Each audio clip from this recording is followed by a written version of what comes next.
La tecnología es al menos uno de los temas de nuestro tiempo y al menos nos influye en nuestras maneras de leer y escribir. Aquí la cuestión será dilucidar en qué medida nos influye, si llega a determinar nuestra manera de leer y escribir, si nos condiciona, si nos modifica antropológicamente la tecnología en nuestros modos de leer y escribir.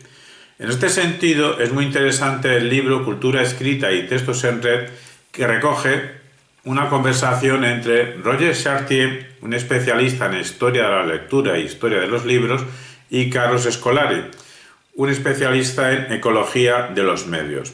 Un contenido que, casualmente o precisamente, hemos adquirido en un formato de libro en papel, libro en celulosa. A partir de esta lectura, nosotros hemos realizado una dialéctica. ¿En qué sentido?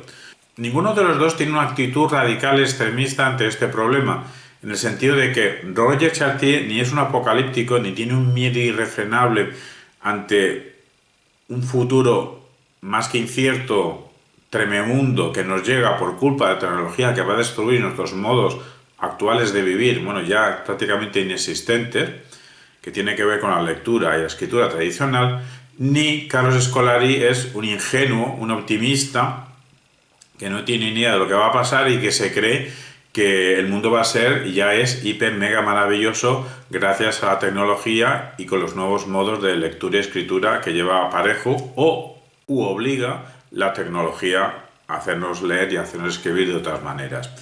Ambos dos mantienen sus posturas de forma razonable y de forma crítica.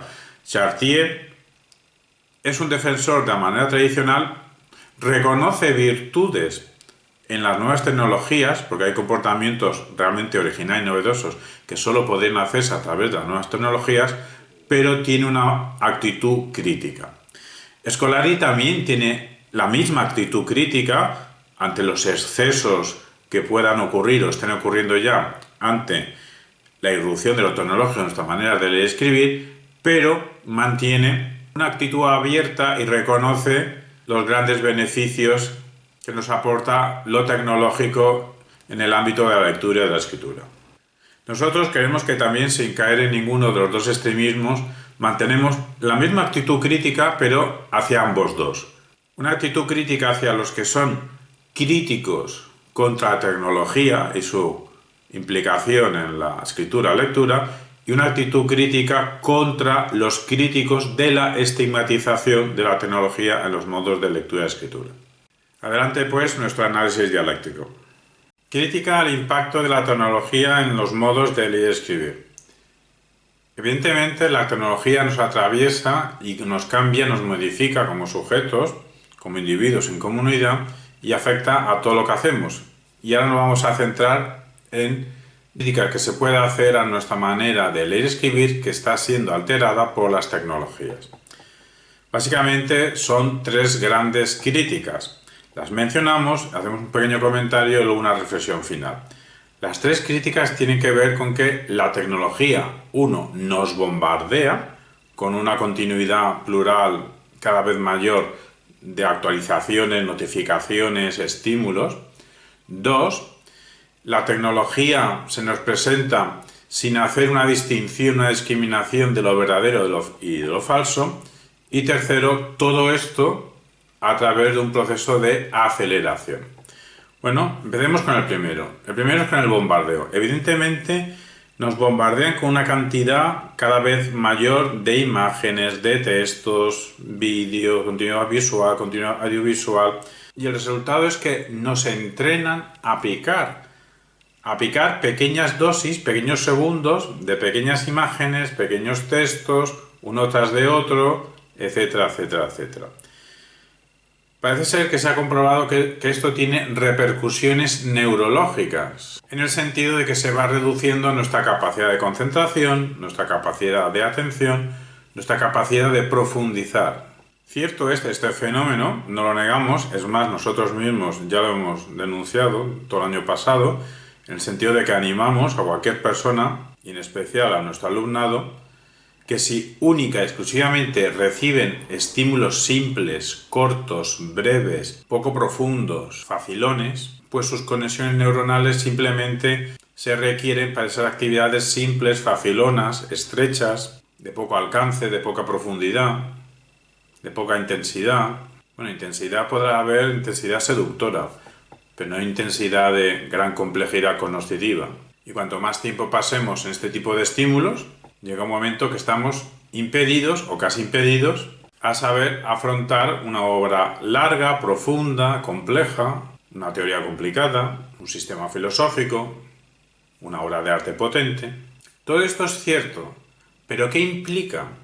¿Abandonar la tecnología o que seamos capaces de construirnos técnicas de gestión del tiempo y del uso de la tecnología? Además, también hace falta que aprendamos técnicas, aprendamos otros usos con otras actividades, luego diremos algo más concreto, que nos permitan ampliar nuestra concentración, nuestra capacidad de profundizar en un problema, en una cuestión, en una temática, focalizando con mucha intensidad de pensamiento y a lo largo de mucho tiempo. Aparte, también hay que saber a vivir sin tanto estímulo tecnológico, porque pareciera que está prohibido aburrirse, cuando el aburrimiento es la fuente de la creatividad. Si de momento nosotros no podemos cambiar, manipular cómo nos hacen llegar los estímulos tecnológicos, sí podemos cambiar nosotros mismos con la toma de conciencia que no necesitamos estar todo el tiempo conectados tecnológicamente. Quizá no podamos influir en que el tiempo que tengamos de conexión tecnológica, ese tiempo va a ser un tiempo fragmentario, pero sí podemos hacer de nuestra vida que no sea un constante acceso fragmentario a lo tecnológico. Porque no hace falta estar constantemente entretenidos. Segundo punto, segunda crítica, la no distinción de criterios para distinguir entre la verdad, la veracidad y la falsedad. En muchos contenidos, en muchos estímulos a través de Internet en general y de las redes sociales en particular. ¿Eso es cierto que ocurre? Sí. ¿Que se utiliza la tecnología para hacer cosas que antes no se hacían? También. Pero no es un fenómeno nuevo. La mentira siempre ha existido, la manipulación verbal visual siempre ha existido. Los mecanismos que ahora llamamos posverdaderos siempre se han dado. Cuando los contenidos se transmitían con tablillas, con papiros, con códices, se mentía, se manipulaba. Cuando la información se transmitía con el libro impreso, se manipulaba, se mentía, se tergiversaba. Es más, es que la mayoría de los contenidos que se han transmitido son falsos. No, es que ahora se utiliza la tecnología para ese fin. Bueno, siempre se ha utilizado, si no la tecnología, al menos la técnica de cada tiempo, para poder mentir, manipular, tergiversar ante los demás y a los demás. Tercer punto crítico, la aceleración. Es cierto que la tecnología ahora mismo nos moviliza, nos hace más rápida la vida. Cierto. Y es un fenómeno característico de nuestra época. Forma parte del tema de nuestro tiempo, la tecnología y su dinamismo cada vez más acelerado. Pero la aceleración de la vida tampoco es un fenómeno reciente. Por ejemplo, a partir del siglo XV, si miramos la velocidad del Imperio Español, de cómo se expandió, pues hay que reconocer que en pocos años llegó desde Alaska hasta Tierra de Fuego. Mucho más rápido que cuando los anglosajones, incluso más tarde, llegaron a la costa este de América y empezaron a desarrollarse. Fueron mucho más lentos. Por no hablar del siglo XIX. Con esa combinación de que avanza el ferrocarril, eso permite el telégrafo y el telégrafo permite un cambio, un dinamismo en la prensa y eso permite los folletines, esas estructuras narrativas fragmentadas y los lectores se impacientaban, tenían ansiedad por saber qué le pasaba a ese personaje, cómo continuaba cierta acción, cómo acababa la historia.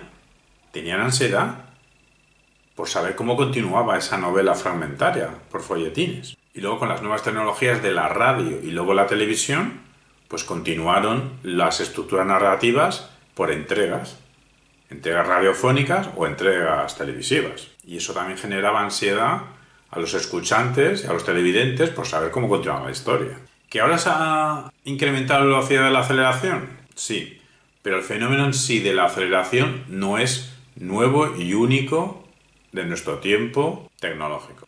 Estas tres críticas de cómo la tecnología afecta a los modos de leer y escribir, de que por un lado nos bombardean de una manera sin hacer distinción entre la verdad y la falsedad normalmente, y todo esto con una gran aceleración, tenía una consecuencia. La consecuencia es que como leemos fragmentos, a la hora de escribir, si queremos que nos lean, ¿qué vamos a escribir? Fragmentos también. Eso en un nivel productivo, pero en un nivel docente, didáctico, de enseñanza-aprendizaje, ¿en qué se repercute todo esto? Bueno, pues en el mundo de la educación, pues muchos nos dicen que móviles no, gracias. Y si acaso entra la tecnología en el aula, que sea como acompañamiento de otras técnicas tradicionales que sean las protagonistas. Vamos ahora con la reflexión final. El punto 1 del bombardeo y el punto 3 de la aceleración pues requieren una contraeducación que tenga como eslogan, como idea fuerza, como idea matriz, tecnología sí, pero como medio, nunca como fin. Utilicemos en la vida y en el aula y en todos lados la tecnología como un medio para algo, pero no como un fin en sí mismo, que es en lo que estamos cayendo, influidos por las grandes industrias, la tecnología que llaman de la comunicación. Entonces, después de esa toma de conciencia que decíamos de que se puede vivir varias horas al día sin estar conectados tecnológicamente a máquinas, nos creemos que no estamos conectados con los demás, en realidad estamos conectados a dispositivos. Pues una vez que tenemos dicha conciencia, tenemos que ejercitarnos en actividades que van a hacer un beneficio a nosotros, van a provocar que estemos cada vez más tiempo en actividades de concentración, de profundidad, de radicalidad, de ir a la raíz y cada vez más tiempo. Pues actividades como el ajedrez.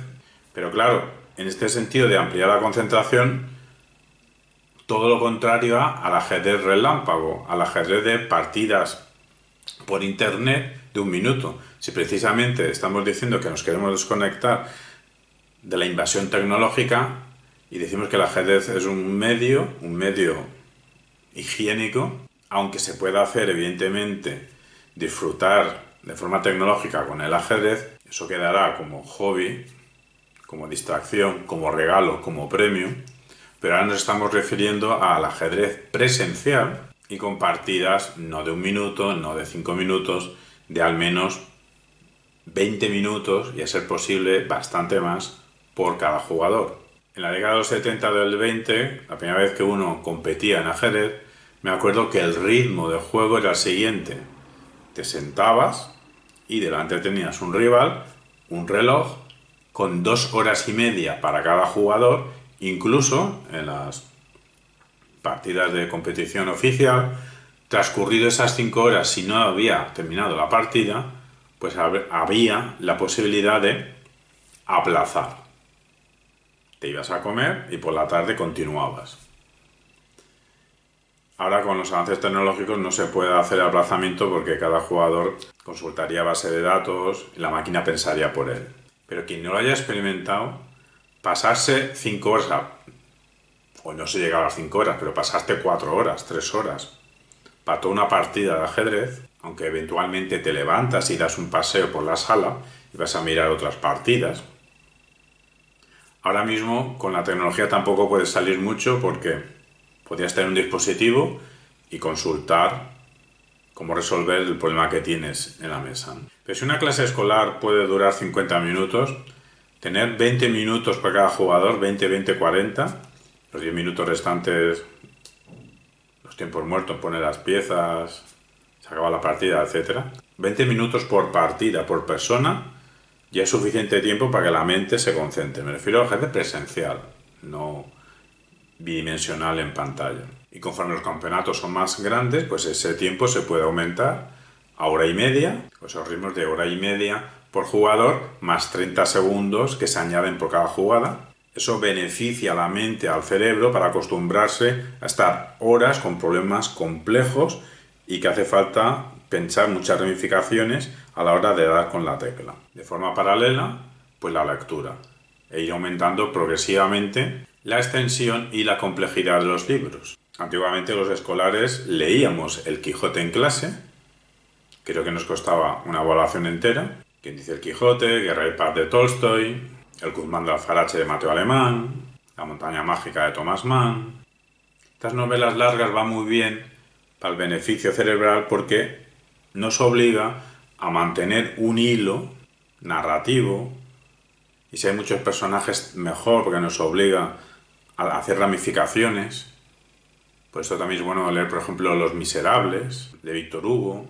Todo lo que sea una complejidad que se alarga en el tiempo, pues eso beneficia tener otras conexiones neuronales. Y de forma paralela, libros de pensamiento filosófico, cada vez también con mayor extensión y complejidad. Se puede empezar con Los problemas de la filosofía de Bertrand Russell o El criterio de Jaime Balmes e irá ascendiendo en complejidad, extensión, pero a ser posible pensamiento filosófico que se concrete en un sistema filosófico y no una mera adición de ocurrencias, memes, aforismos y similares. Para que haya un beneficio en la concentración, en la capacidad de profundizar y en la capacidad de ir a la raíz, se requiere un texto largo que tenga o un hilo argumental o, a ser posible, un hilo que tenga una tesis, una antítesis, una supuesta síntesis.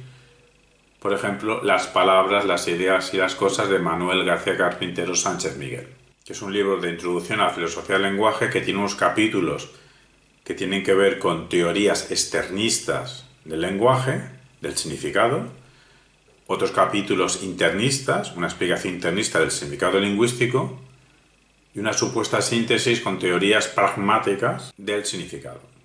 Y el punto 2, el punto de la no distinción o apenas distinción o el ninguneo de la distinción entre verdad y falsedad, pues eso, la única manera de prevenirse es hacerte fuerte en pensamiento crítico, en teoría del conocimiento, en teoría de la argumentación, conocer los mecanismos de persuasión, conocer los mecanismos de transmisión, en definitiva, hacerte fuerte en retórica como ciencia del discurso.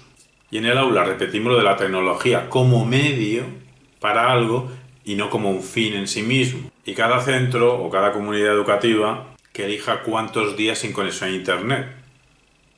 Nosotros proponemos de cada 5 días, 3 días sin conexión a Internet.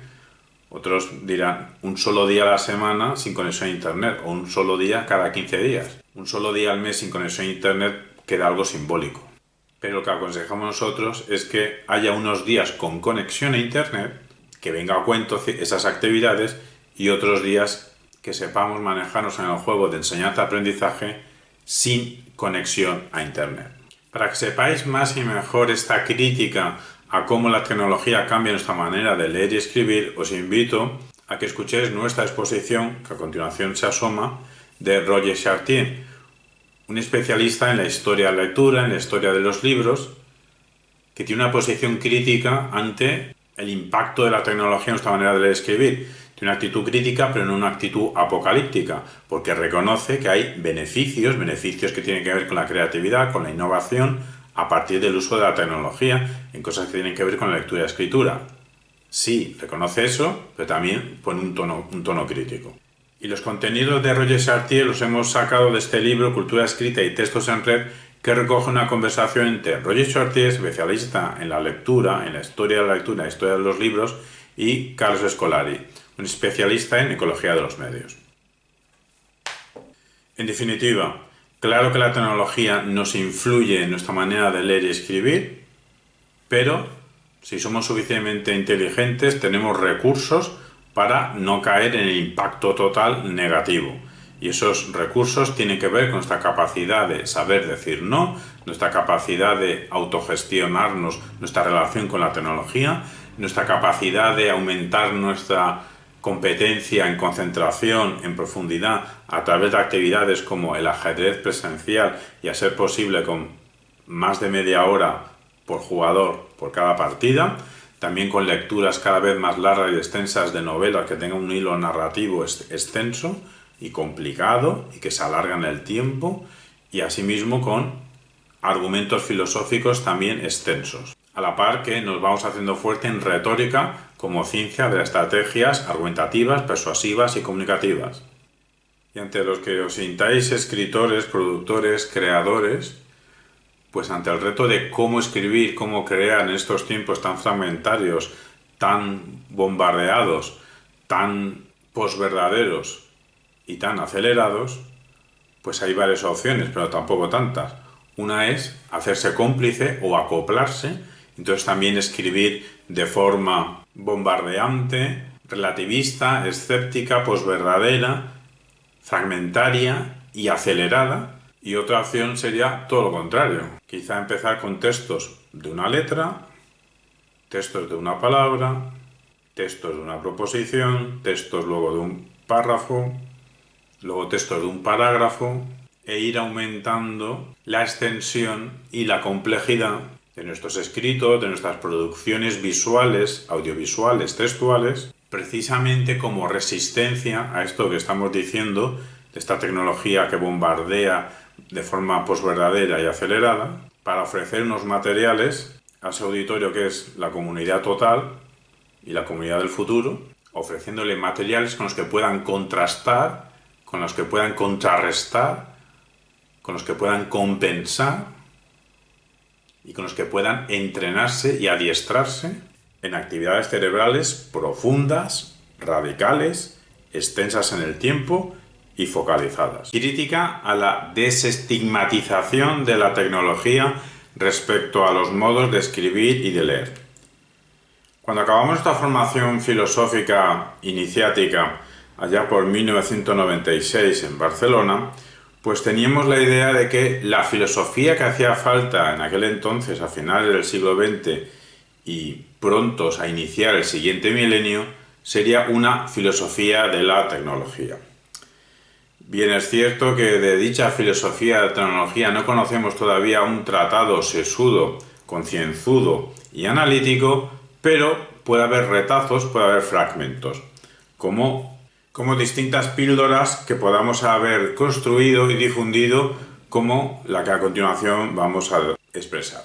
Bien, respecto al posible impacto de las tecnologías discursivas, es decir, las tecnologías que nos permiten hacer discursos radiofónicamente, televisivamente, visualmente, audiovisualmente, textualmente, a través de distintos recursos tecnológicos, las distintas incidencias, repercusiones y consecuencias que puede tener el ser humano de la tecnología, nuestra manera de leer y escribir, pues se pueden tener varias miradas. Se puede tener una mirada apocalíptica, aterradora, se puede tener una mirada crítica, escéptica, una mirada de denuncia, como la que comentamos en otro vídeo que tiene Roger Chartier.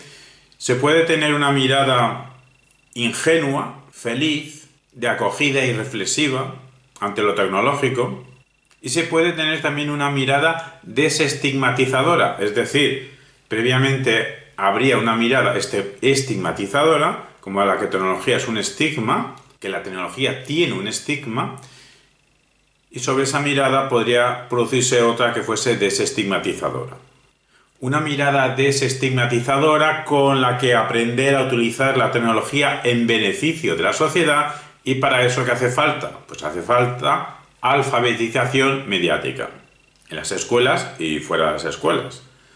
Normalmente la alfabetización mediática suele ser procesos autodidácticos o con amigos, y en menor medida en la escuela, y mucho menos en la universidad, donde algunos profesores universitarios son analfabetos mediáticos. Ante esto nosotros contestamos lo siguiente.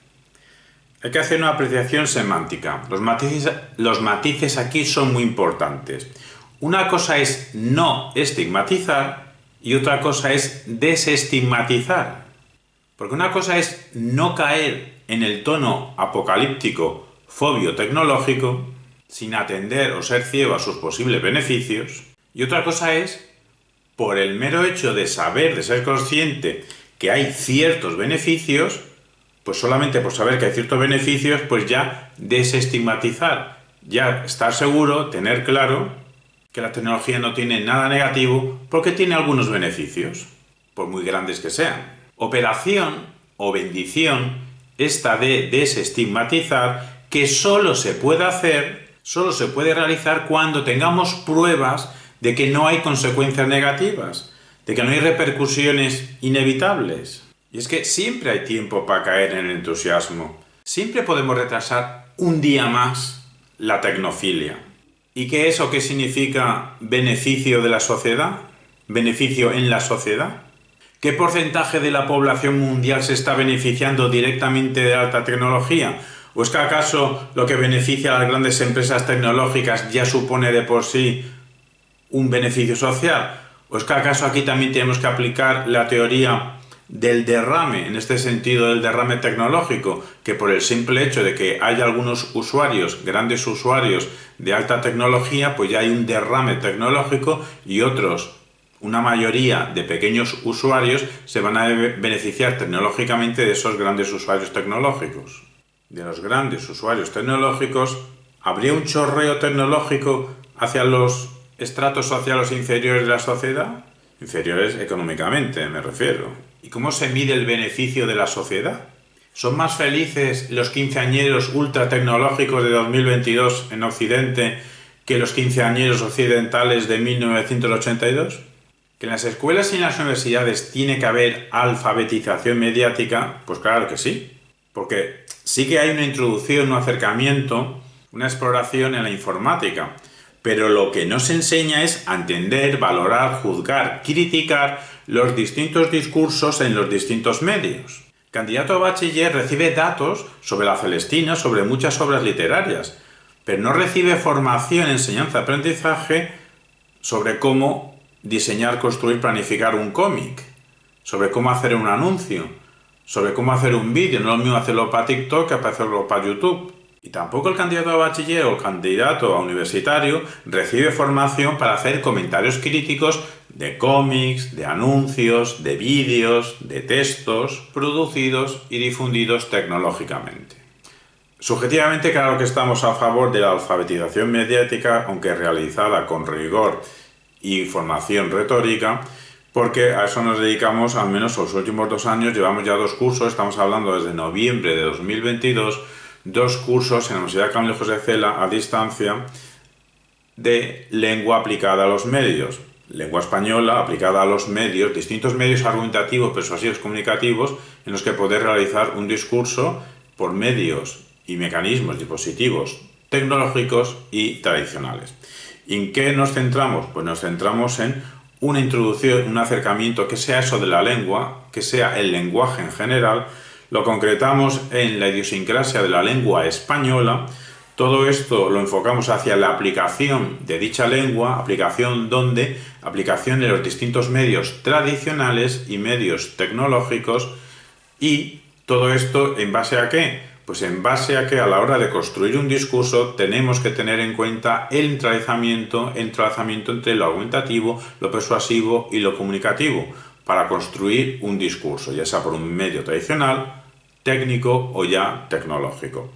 Cuando ya sabemos estas características del discurso, es cuando tenemos que tener conciencia de los elementos, las circunstancias que atraviesan el acto de la lectura, el acto de la escritura, con las diferencias de una lectura tradicional, lectura tecnológica, escritura tradicional, escritura tecnológica. Cuando ya sabemos todo esto, ya podemos tomar todavía mayor conciencia de todas las estrategias en general, pero en particular las estrategias narrativas, a la hora de transmitir argumentaciones persuasivas. Y cuando ya somos conscientes de todo esto, ya podemos hacernos fuerte, trabajar, adestrarnos, entrenar en exposiciones. Exposiciones escritas, exposiciones visuales, exposiciones audiovisuales, exposiciones orales, exposiciones sonoras. ¿Exposiciones de qué? De nuestro discurso. Y el mensaje básico es que cada discurso tiene que tener un solo mensaje.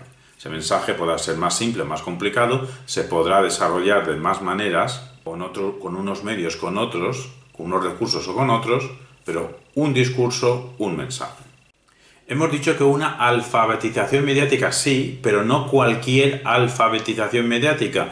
El problema es que sin una alfabetización mediática lúcida, rigurosa, reflexiva, crítica, sistemática, y sin una alfabetización retórica de cómo se planifica, investiga, de cómo se diseña, de cómo se prepara, se expone y se difunde un discurso propio y se critica tanto los discursos propios como los discursos ajenos, sin todo esto, Pues si sin todo esto se sumerge al alumno, al estudiante, al individuo, al ciudadano, se le sumerge desde su más tierna infancia hasta que acaba el doctorado y más allá, se le sumerge y cada vez más en la inmersión tecnológica, pues tenemos un problema si somos acríticos, es decir, tenemos un problema si esta inmersión tecnológica tiene los siguientes dos aspectos.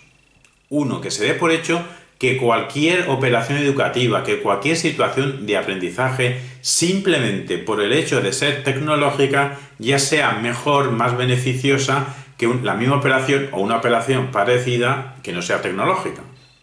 Dos, segundo aspecto.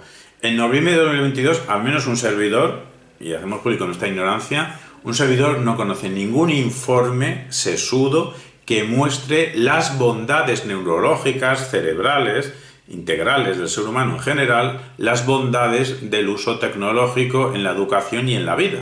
No conocemos un informe que muestre eso, pero es que tampoco conocemos un informe sesudo que muestre la ausencia de daños, de deterioro, de problemas neurológicos, cerebrales, integrales, de la personalidad, psicológicos o de cualquier otro tipo de la tecnología, el uso de la tecnología en la educación. No conocemos un informe que nos muestre claramente que no hay problema, de que no hay carencias, de que no hay dolencias, de que no hay una repercusión negativa de carácter neurológico, cerebral, psicológico.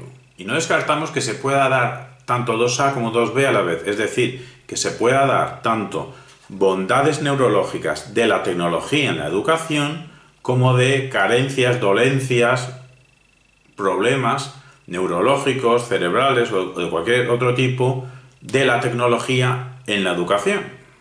Cerramos ya esta píldora diciendo que por nuestra parte, alfabetización mediática sí, pero dentro de la retórica, no de cualquier retórica, no un uso peyorativo de la retórica, como si la retórica fuese algo para manipular con estados afectivos y con trucos lingüísticos, no.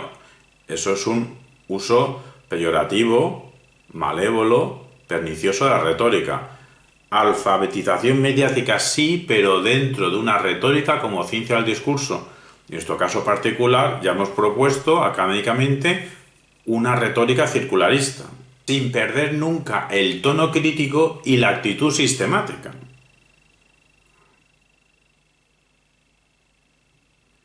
Por lo que se requiere una filosofía de los medios discursivos, o al menos pensamiento filosófico de los medios discursivos. Lo que en torno a 1996 nosotros echábamos en falta o queríamos que la tarea filosófica de nuestro tiempo de 1996 en adelante era la construcción de una filosofía de la tecnología, pues ahora en 2022 más bien queremos que la tarea reflexiva, crítica a construir es un análisis, un pensamiento filosófico, un análisis dialógico de los medios discursivos. Y mientras no nos convenza de otra cosa, la tecnología como medio, nunca como fin.